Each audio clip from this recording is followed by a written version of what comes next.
السلام علیکم دوستو، امید کرتا ہوں اب سب لوگ خیریت سے اور مزے میں ہوں گے۔ دوستو آج کا ویڈیو بہت امپورٹنٹ ویڈیو ہے، ضرور پورا ویڈیو کو واچ کریں۔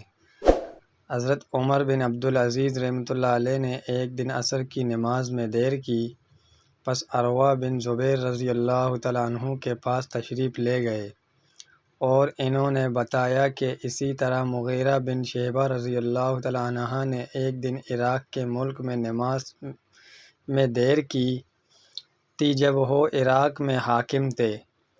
پس ابو مسعود انصاری عقبہ بن عمران کی خدمت میں گئے اور فرمایا، مغیرہ رضی اللہ تعالیٰ عنہ، آخر یہ کیا بات ہے؟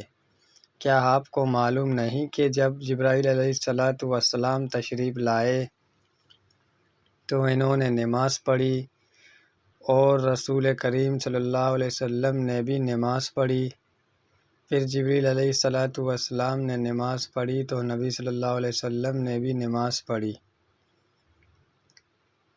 جبرائیل علیہ السلام نے کہا کہ میں اسی طرح حکم دیا گیا ہوں۔ اس پر حضرت عمر بن عبدالعزیز رحمۃ اللہ علیہ نے عروہ سے کہا، معلوم بھی ہے کہ آپ کیا بیان کر رہے ہیں؟ کیا جبرائیل علیہ السلام نے نبی صلی اللہ علیہ وسلم کو نماز کے اوقات عمل کر کے بتلائے تھے؟ عروہ نے کہا کہ ہاں، اسی طرح بشیر بن ابی مسعود رضی اللہ تعالیٰ عنہ اپنے والد کے واسطہ سے بیان کر رہے تھے۔ عروہ رحمۃ اللہ علیہ نے کہا کہ مجھ سے عائشہ رضی اللہ تعالیٰ عنہ نے بیان کیا کہ رسول اللہ صلی اللہ علیہ وسلم عصر کی نماز اس وقت پڑھ لیتے تھے جب ابھی دھوپ ان کے حجرے میں موجود ہوتی تھی، اس سے بھی پہلے کہ وہ دیوار پر چڑھے۔